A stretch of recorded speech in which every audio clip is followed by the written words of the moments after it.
Question number 6 इसमें दिया है, व्याख्या कीजिए कि 7 गुना 11 गुना 13 जमा 13 और 7 गुना 6 गुना 5 गुना 4 गुना 3 गुना 2 गुना 1 जमा 5 भाज्य संख्याएं क्यों हैं। हमें दो संख्याएं दी गई हैं क्वेश्चन नंबर 6 में, एक ये संख्या है और एक ये संख्या है। हमें बताना है कि ये दोनों संख्याएं भाज्य संख्या क्यों है, कारण भी बताना हमें। तो हल शुरू होता है यहां से। भाज्य संख्याएं क्या होती हैं, भाग एक परिचय में बताया है, जिसका खुद संख्या और एक के अलावा कोई अन्य गुणनखंड होता है, वे सारी संख्याएं भाज्य संख्याएं होती हैं। तो सबसे पहले इस वाली संख्या को देखते हैं, लिख लेता हूं मैं यहां पर इसे। हमारी पहली संख्या है 7 गुना 11 गुना में 13 और जमा में 13। सबसे पहले इसे हल करते हैं, उसके बाद गुणनखंड करेंगे इसके।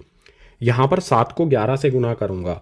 7 को 11 से गुना करने पर आ जाएगा यहाँ पर 77, गुना का 13 हमारा ऐसा का ऐसा और जमा का 13 भी हमारा ऐसा का ऐसा। अब आप यहाँ पर देखो, इस वाले भाग में भी 13 आता है, इस वाली टर्म में 13 आता है और यहाँ पर भी 13 है।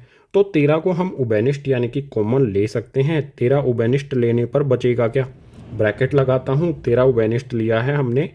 सो यहाँ पर देखो, इसमें से मैंने ये 13 उभयनिष्ठ ले लिया, तो यहाँ पर बचेगा 77। गुना का निशान लगाएंगे, 13 की जगह पर क्या आएगा, 13 मैं उभयनिष्ठ ले चुका हूँ, 13 के पहाड़े में 13 आता है 1 पर, जमा का निशान लगाऊंगा। यहाँ पर ये 13 है, उभयनिष्ठ 13 ले चुका हूँ, तो यहाँ पर क्या आएगा, 13 के पहाड़े में 13 आता है 1 पर, ब्रैकेट बंद। हल करो अब, 13 आ जाएगा हमारा ऐसा का ऐसा। 77 को 1 से गुना कर दूंगा तो 77 ही रहेगा और जमा का निशान लगाऊंगा, 1 आ जाएगा, ब्रैकेट बंद। इसके बाद आगे फिर से हल करते हैं। 13 77 जमा में 1, 77 में 1 जोड़ दूंगा तो ये हो जाएगा 78। ब्रैकेट हमारा हल हो गया। ब्रैकेट और 13 के बीच में कोई भी निशान नहीं है, तो इट मीन्स ये गुना है। हमारी संख्या इस रूप में आ गई है 13 गुना में 78। अब 78 के गुणनखंड क्या होंगे, देखो गाइज, 78 के गुणनखंड कर लेते हैं फटाफट से। 2 से जाएगा ये 39 पर, फिर 3 से करेंगे जाएगा 13 पर, फिर 13 से करेंगे तो आ जाएगा 1 पर। गुणनखंड के रूप में हम अपनी संख्या को लिखेंगे।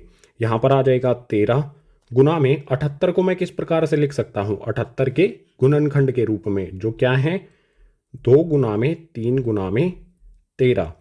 अब हमारी जो भी ये संख्या है, यहाँ पर जो भी हमारी ये संख्या है, इसका 1 के अलावा और इस संख्या के अलावा कई सारे यहाँ पर गुणनखंड हैं। इस संख्या का गुणनखंड 13 भी है, 2 भी है, 3 भी है और फिर से 13 भी है।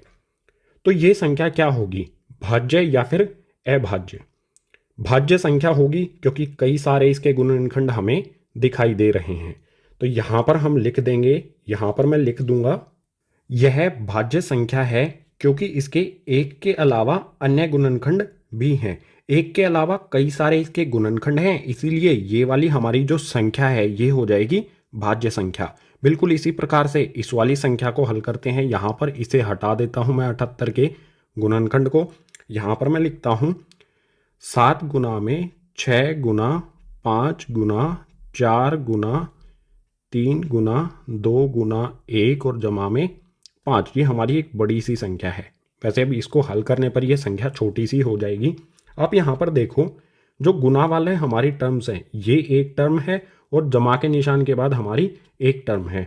इसमें 5 आता है और यहाँ पर भी 5 है, यानी कि 5 को हम उभयनिष्ठ रख सकते हैं। तो 5 को उभयनिष्ठ में रख लेता हूँ। बचेगा क्या, देखो आसान सा है, इसमें से मैंने 5 उभयनिष्ठ ले लिया, तो 5 की जगह पर 5 के पहाड़े में 5 आता है 1 पर, यानी इस 5 की जगह पर हम 1 रख देंगे। यहाँ पर आ जाएगा हमारा 7 गुना 6 गुना 1, 5 की जगह पर 1 लिखा है मैंने। उसके बाद गुना में 4 गुना में 3 गुना 2 गुना 1, जमा का निशान लगाऊंगा। 5 के पहाड़े में 5 कब आता है 1 पर, इसको हमने उभयनिष्ठ ले लिया है, तो इस 5 के स्थान पर हम रख देंगे 1, ब्रैकेट कर देंगे बंद। सभी को गुना करो। गुना करने पर क्या आएगा, 7 को 6 से गुना करेंगे, 42, 42 को 1 से गुना करेंगे, फिर 4 से, फिर 3 से, फिर 2 से, फिर 1 से। गुना करने पर क्या आएगा, 5 हमारा ऐसा का ऐसा। इन सभी की गुना कर दूंगा तो यहाँ पर आ जाएगा 1008। सही तरह से गुना करना है, गलती नहीं करनी है। सबको गुना करने पर 1008 आएगा, उसके बाद जमा का 1 हमारा ऐसा का ऐसा, ये आ गया हमारा जमा का 1। अब हमारा ये आ जाएगा 5, ब्रैकेट के अंदर क्या होगा, 1008 में हम 1 जोड़ देंगे, 1008 में 1 जोड़ने पर हो जाएगा 1009। यहाँ पर भी आप देख सकते हो कि जो भी हमारी ये संख्या है, इसका इस संख्या का 1 के पहाड़े के अलावा यहाँ पर 5 और 1009 ये दो गुणनखंड और हैं, तो इसमें भी हम यहाँ पर लिख देंगे यह भाज्य संख्या है क्योंकि इसके 1 के अलावा अन्य गुणनखंड भी हैं। हमारी दूसरी वाली संख्या ये भी भाज्य संख्या है क्योंकि 1 के अलावा इसका 5 भी गुणनखंड है और 1009 भी इसी संख्या हमारी इस वाली संख्या का गुणनखंड है। 1 के अलावा और उस संख्या के अलावा अन्य गुणनखंड अगर होंगे तो ऐसी संख्याओं को हम भाज्य संख्या कहते हैं। तो इन दोनों संख्याओं के यहाँ पर 1 के अलावा और इस संख्या के अलावा कई सारे गुणनखंड यहाँ पर भी हैं और यहाँ पर भी हैं, तो ये दोनों संख्याएं हो जाएंगी हमारी भाज्य संख्या।